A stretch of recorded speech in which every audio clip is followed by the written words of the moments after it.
Merci beaucoup.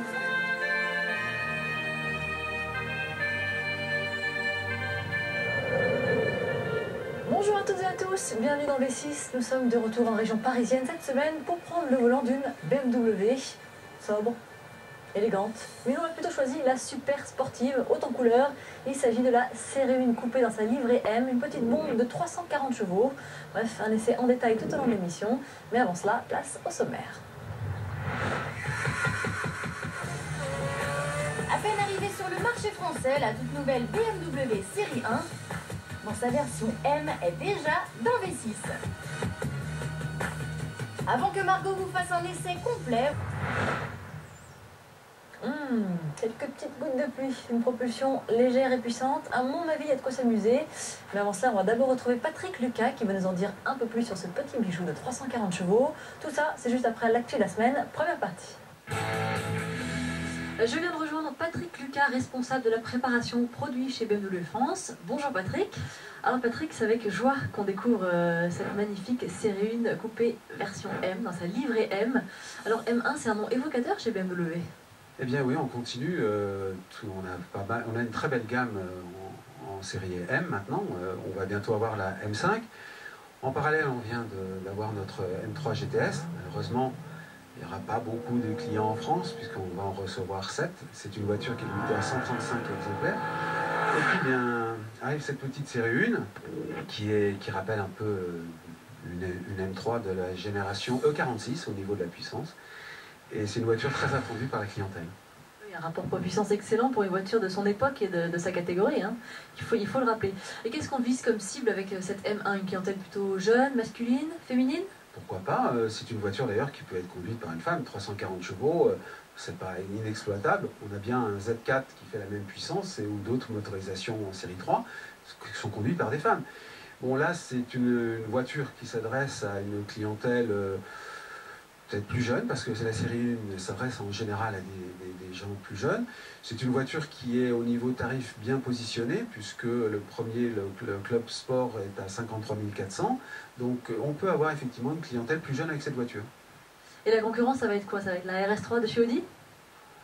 Oui, si on veut. C'est presque sans concurrence. Non, je plaisante. Pourquoi pas? Oui, oui. On peut considérer ça comme ça. En volume de vente de cette M1, ça représente quoi par rapport au volume des voitures moins sportives de la gamme? Ah, alors, bon, la série 1M, c'est une voiture qui va être aussi on va être un petit peu contingentée. On espère en avoir une centaine, c'est à peu près sûr. On espère peut-être en avoir plus si l'usine peut produire. C'est-à-dire que comme la nouvelle série 1 5 portes arrive sur les chaînes, qui représentent des gros volumes, il va falloir donner priorité à la série 1. Mais bon, on verra. On verra pour les volumes de la série 1M. Bref, une voiture très exclusive, quoi qu'il en soit. Merci beaucoup Patrick. Allez, on enchaîne maintenant avec notre contact de la semaine, avant d'aller trouver un bel endroit pour prendre le volant de notre série 1 version M. Avant cela, on va donc retrouver Nicolas Hédé, qui s'est rendu dans le sud de la France pour prendre le volant de la toute nouvelle Seat Exeo ST, dotée d'une nouvelle boîte automatique. Bref, un bon break qui se respecte pour notre quadra.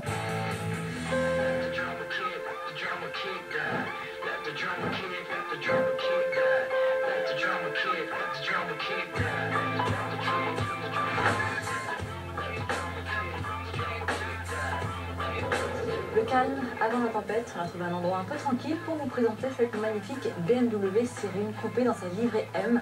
Alors M, je vous le rappelle, chez le constructeur, ce sont des qualités dynamiques exceptionnelles et surtout une ultra sportivité reconnue depuis tant d'années. Alors qui dit ultra sportif dit un look atypique. Vous voyez des passages de roues extra larges, hein, il faut accueillir les jambes de 19 pouces et surtout les pneus qui sont d'une largeur inouïe, 35 cm. Je peux vous dire qu'avec ça, on trouve l'adhérence. À l'avant comme à l'arrière, on a des boucliers spécifiques, là aussi avec ce qu'on appelle des rideaux d'air, c'est-à-dire que les appendices sont profilés pour une meilleure aérodynamique. Petite calandre assez simple, très sobre, tout chromé, identifiable chez BMW. La petite baguette chromée, là aussi, c'est qu'il faut la reconnaître de profil, hein, la version M. Et puis des rétroviseurs spécifiques, là aussi travaillés aérodynamiquement. À l'arrière, un petit béquet, vraiment très très discret, hein, c'est sobre, hein, beaucoup plus que l'extracteur d'air qui est énorme avec 2 doubles sorties d'échappement chromées, on ne peut pas les louper. Et puis le logo M à l'arrière, ça je peux vous dire que quand les gens le voient, tout de suite ils font tour de la voiture. Allez, à l'intérieur, Alors à l'intérieur, il existe deux types de finition. La finition basique d'entrée de gamme qu'on a, la Club Sport. Enfin basique, c'est censé être dans son plus simple appareil, mais c'est déjà très cossu. Vous voyez, on a des beaux sièges en cuir avec la surpiqûre orange assortie à la carrosserie.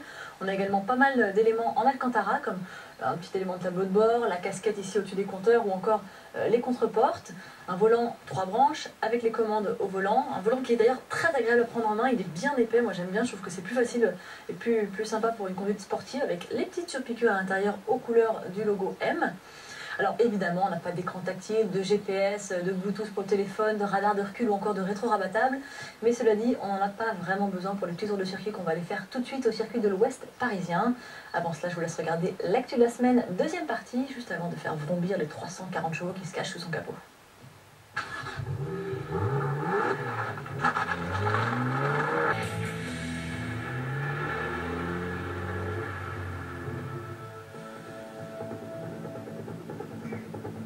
Et bien voilà, on se trouve maintenant sur le circuit de l'Ouest parisien pour prendre en main cette petite M1, on peut l'appeler comme ça, la série 1 coupée M.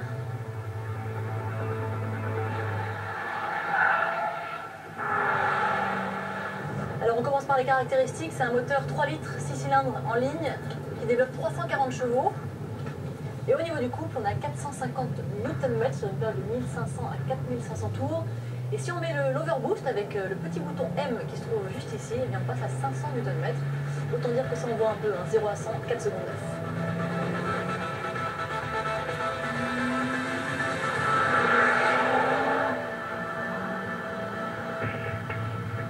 Voilà, on va commencer par pousser ce petit bouton M justement, on appuie dessus et hop, on passe en mode sport. Donc on a plus de peps, on n'a pas plus de chevaux, mais en revanche, une meilleure courbe, je vous l'ai dit, et une meilleure réponse de l'accélérateur.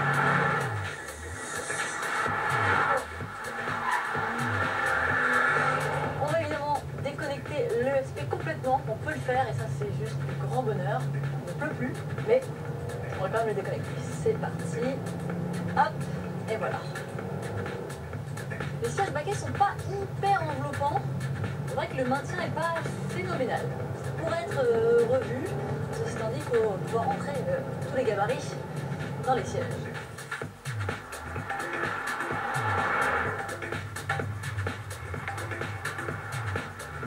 Cette M1 est équipée d'une boîte manuelle à 6 rapports, très ferme à manier, et ça c'est quand même super agréable. On a beau dire qu'aujourd'hui on préfère des boîtes souples et tout, mais quand même c'est beaucoup plus sportif d'avoir l'impression de vraiment bien rentrer les rapports.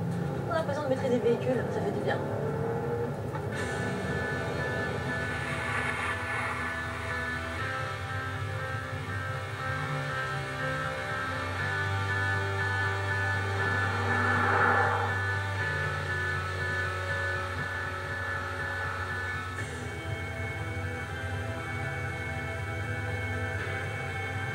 L'arrière est très joueur, hein. La tendance au survirage est omniprésente.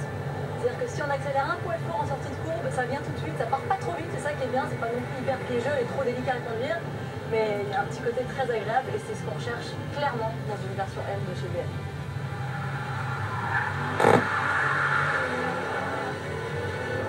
Le bruit est super joli, c'est assez rauque, c'est pas non plus trop intrusif, mais c'est juste suffisamment agréable pour les oreilles.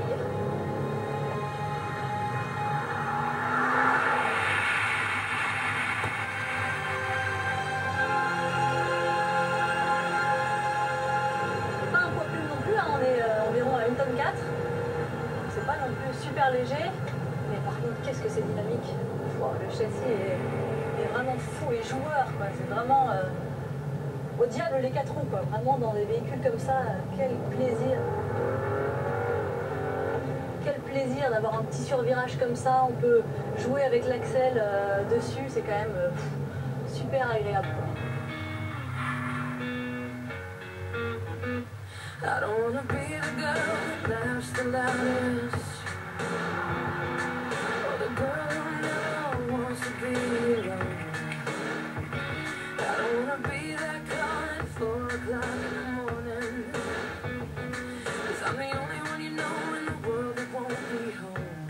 Bah forcément, je ne leur ai pas fait que du bien, ça c'est sûr, mais c'est un peu le jeu, ma pauvre Lucette aussi, que voulez-vous, hein.